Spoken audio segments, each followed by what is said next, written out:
we are going to start the chapter 3 from the class 7th, data handling. Right? So what is the data? Whenever we find the information, whenever we collect the information, okay, the information can be get with the help of the data. जो भी हम information प्राप्त करते हैं वो data की सहायता से करते हैं. तो मैं यहाँ पर आपको एग्जाम्पल दे सकता हूँ. जैसे कि हमारे देश में जो क्रिकेट है वो काफ़ी लोकप्रिय है, तो वहाँ से आप एग्जांपल दे सकती है. जैसे कि मैं दे रहा हूँ कि run scored by a batsman in 10 innings. ये है कोई बैट्समैन है तो उसमें पहले इनिंग्स में जैसे 25 स्कोर क्या है, 35 सेकंड में, 45, 50 भी लगाई है एक मैच में, ठीक है, 100 भी क्या स्कोर, 0 भी क्या उसने. तो इस तरह से आप स्कोर जो भी उसने क्या है स्कोर उसको आप डाटा की फॉर्म में लिख सकते हो. ठीक है. सेकंड एग्जांपल आप अपनी क्लास से दे सकते हो कि number of the students right whose name start from S, जिसका नेम एस से स्टार्ट होता है वो आप बता सकते हो यहाँ से. जैसे मेरा नाम शंकर है तो मेरा नाम एस से स्टार्ट होता है, तो इस बेस पर आप कोई भी इंफॉर्मेशन अगर प्राप्त करना चाहते हो तो आप इस तरह से, ठीक है, डाटा की फॉर्म में आप शो कर सकते हो.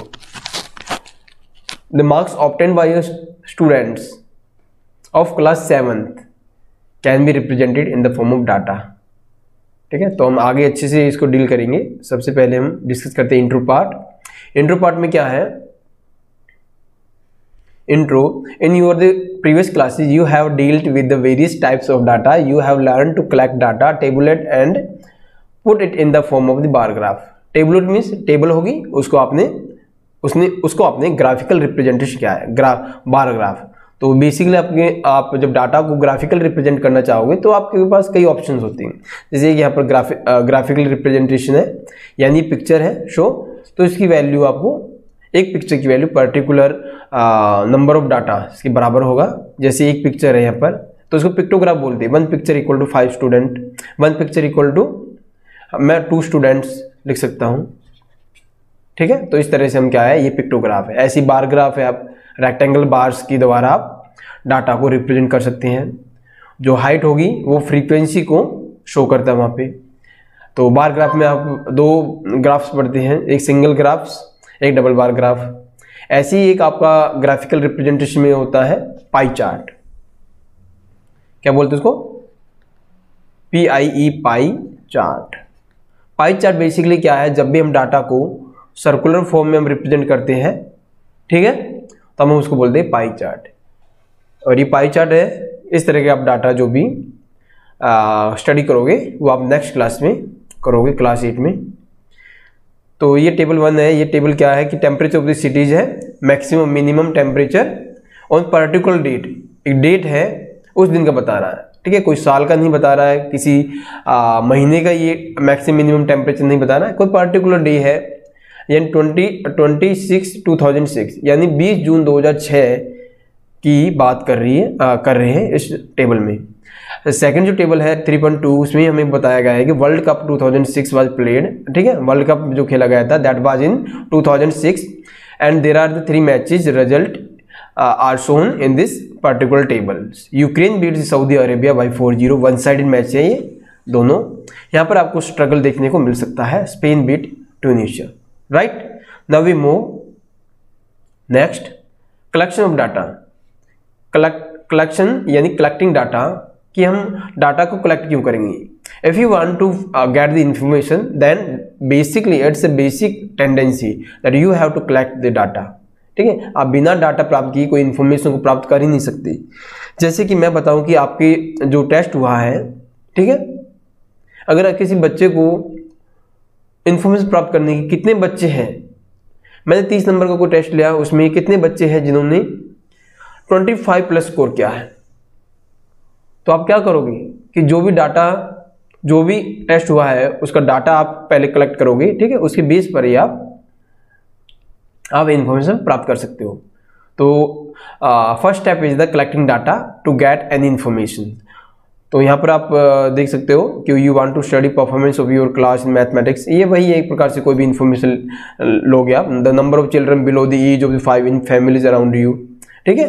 तो इस तरह के आप है ना, एक बात है कि इस चैप्टर से प्रोजेक्ट वर्क भी आप कर सकते हो, सबसे बड़ी बात है। जैसे number of childrens below the age of 5 in families around you, जिस लोकेलिटी में आप रहते हो, जिस गांव में आप रहते हो, ठीक है, वहां पर देखिए कि 5 साल से ऐसे कितनी ऐसे नंबर ऑफ द चिल्ड्रन कितने हैं, ठीक है, वेदर द मेल और फीमेल, ठीक है, बॉयज और गर्ल की बात कर रहा हूं, जो कि 5 साल से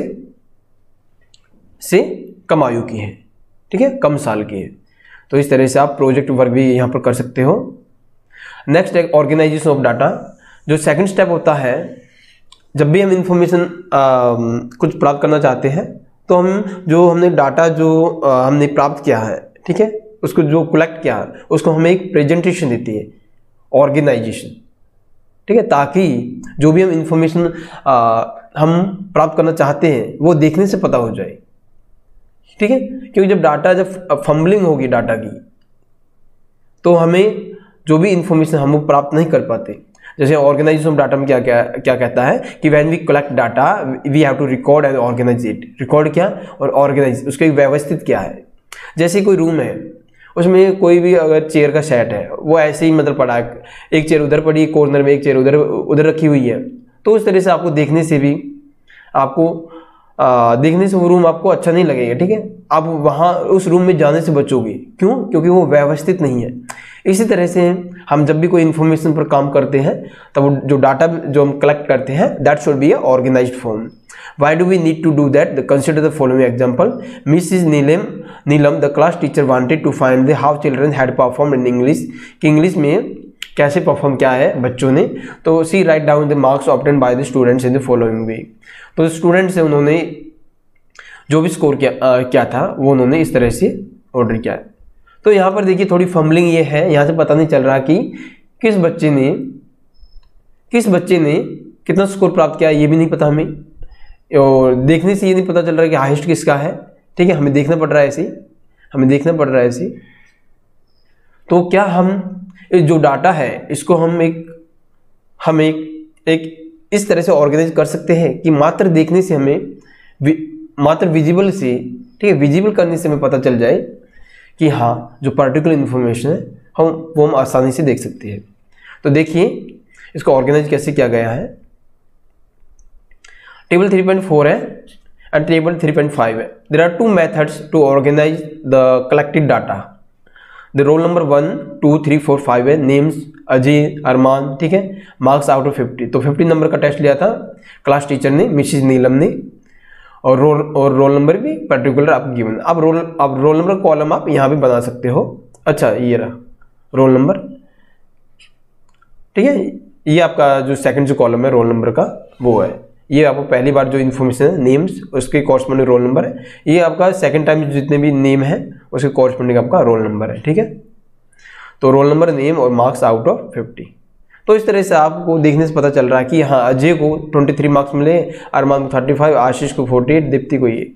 तो ये भी यहाँ पर थोड़ा फंबलिंग किया गया है, ठीक है। एक इन्फॉर्मेशन आप इस तरह पता कर सकते हो कि मात्र देखने से आपको पता चल जाए कि लोएस्ट किसका है और हाईएस्ट किसका मार्क है। जैसे सेकंड में यही क्या गया काम यहाँ पर, ये रोल जैसे नेम से लिखा है हमने आशीष, जिसका सबसे हाईएस्ट नंबर आया उसको हमने सबसे पहले हमने लिखा है, यानी उसको प्रेफरेंस दी हमने। तो कहने का अर्थ है कि हमने जो भी डाटा है, जो भी स्कोर है, जो भी मार्क्स है, उसको हमने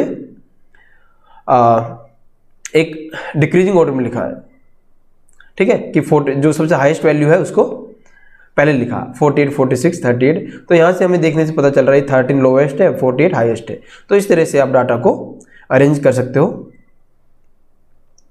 अब एपी की बात, अब एएम की बात करते हैं हम। एम इज अर्थमेटिक मीन, यानी कि जब भी हमें कोई भी डाटा गिवन होगा, ठीक है, तो हम उसका एवरेज कैसे निकाल सकते हैं। The most commonly representative value of the group of data is the arithmetic mean. Arithmetic mean, to understand this in better way let us look at the following example. तो आपको ये एग्जांपल गिवन है, आपको वो average निकालना basically. तो यहाँ पे 40 लीटर सब निकाल सकते हो। तो मीन निकालने का जो फॉर्मूला बेसिकली है वो जितने भी आपके पास डाटा होगा उसका सम करेंगे आप, राइट। आपको सम करना है और divide by numbers of data कितना है उससे डिवाइड करोगे। जैसे अब एग्जांपल फर्स्ट देखते हैं, Ashish studies 4 hours 5 hours 3 hours respectively on 3 consecutive date. तो आशीष है, एक बच्चा है, वो 3 दिन की बात कर रहे हैं यहाँ पर। जैसे मंडे ट्यूसडे अगर ले लेते हैं, मंडे ट्यूसडे वेडनेसडे, आप ऐसे भी ले सकते हो, ठीक है। 4 5 और 3 ये आपका पहले दिन, दूसरे दिन एंड तीसरे दिन उसने स्टडी की है, राइट। अब आपको उसके एवरेज स्टडी आवर्स पता करना है।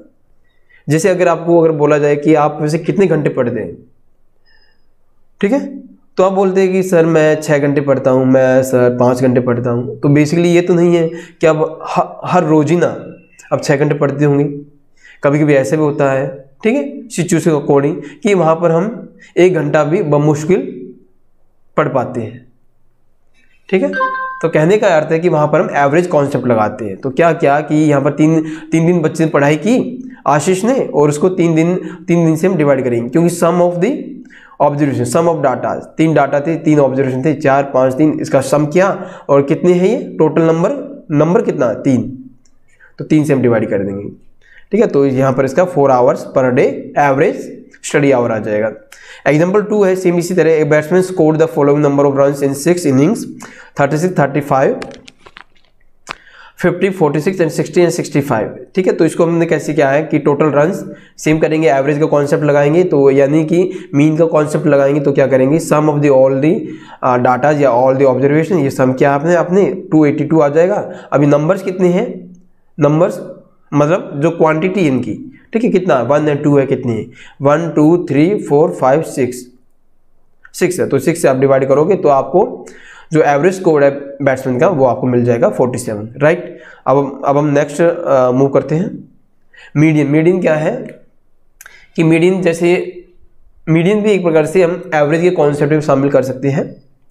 यानी यहाँ पर आप देख सकते हो, इसको आप अगर पढ़ोगे तो आपको ज़्यादा क्लियर हो जाएगा कि देखिए एक बार let us look at the another example, consider group of 70 student in the following, कि 17 बच्चे हैं, ठीक है, उनका हाइट को कंसीडर किया गया था। क्या हाइट के बारे में यहाँ पर शो किया गया है। The game teacher wants to divide the class into the 2 group so that each group has the equal number of students. अब क्या कर रहे हैं कि जो गेम टीचर है वो उनको 2 ग्रुप में डिवाइड करना चाहता है, ताकि हर एक ग्रुप में the number of students should be equal. One group has students with the height lesser than a particular height and the other group has a student with the Heights greater than one particular height. यानी एक particular height को हमने pick किया कि एक group ऐसा होना चाहिए कि उससे जितने बच्चे हैं उनकी हाइट उस पर्टिकुलर हाइट से ज़्यादा होनी चाहिए, यानी एवरेज हाइट का कॉन्सेप्ट ले रहे हैं कि एवरेज से ज़्यादा होनी चाहिए। और एक ग्रुप है कि उस पर्टिकुलर हाइट से सभी बच्चों की हाइट स्मॉल होनी चाहिए, मतलब लेस होनी चाहिए। तो यहाँ पर देखिए हम एवरेज का कॉन्सेप्ट लगाएंगे।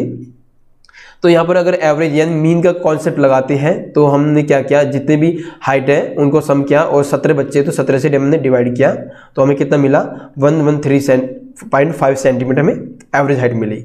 तब हम क्या करेंगे, हम इस बेस पर हम बच्चों को अगर कैटेगराइज करना चाहते हैं कि 113 से कितने बच्चों की हाइट ज़्यादा है उसको एक ग्रुप में करेंगे, और दूसरे ग्रुप में 113 से 113.5 सेंटीमीटर से जिन बच्चों की हाइट कम है उसको हम दूसरे ग्रुप में कैटेगराइज करेंगे। लेकिन बात ये ध्यान रखनी है कि the number of students should be equal in both the groups.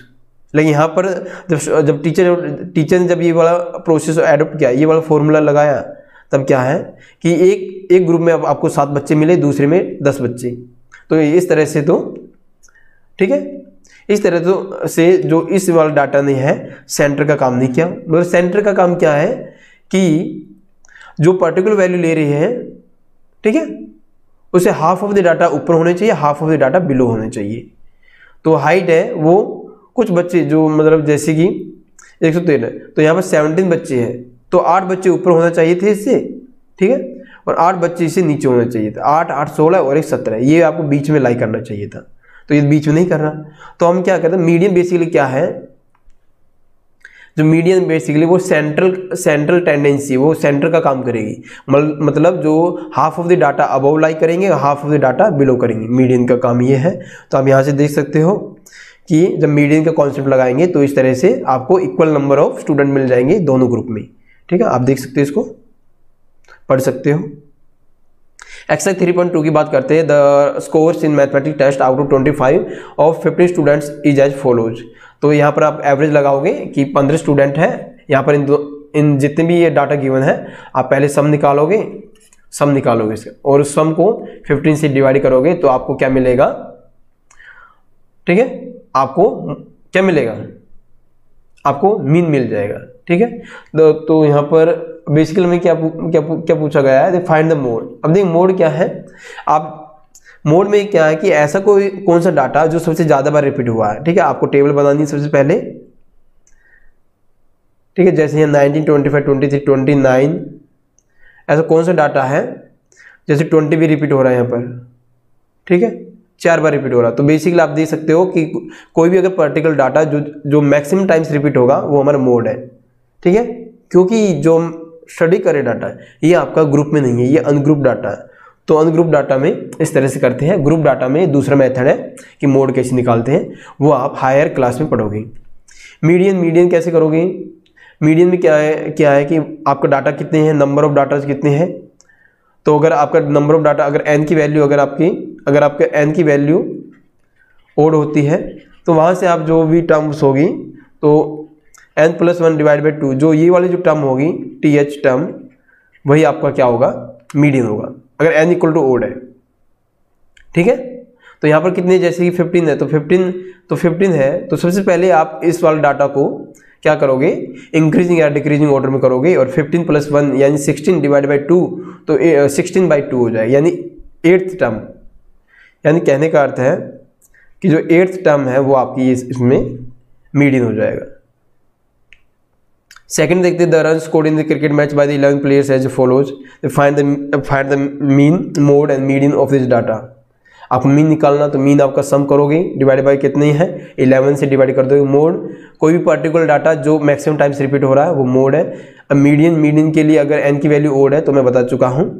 अब मैं बताऊंगा आपको, अगर n की वैल्यू आपको इवन मिलती है, जैसे आपको n की वैल्यू जैसे आपको 10 मिलती है, कितनी 10 मिलती है, तो यहाँ पर आपको क्या करोगे 10/2 ये वाली टर्म प्लस 10/2 + 1। ठीक है, इसमें देख फर्क है, या 10/2 और उसमें नेक्स्ट में 1 करेंगे, यानी यहाँ से 5th टर्म मिलेगी आपको और यहाँ से 6th टर्म मिलेगी आपको। ठीक है, और उसका जो मीन आएगा वही आपका क्या होगा, उन दोनों टर्म का जो मीन आएगा वही आपका क्या हो जाएगा, आपका मीडियन कहलाएगा। एक और एग्जांपल लेते हैं, जैसे n की वैल्यू आप 4 लेते हैं। ठीक है, तो यहाँ पर 4/2 करेंगे, एक वाली ये टर्म हो जाएगी, प्लस 4/2 + 1,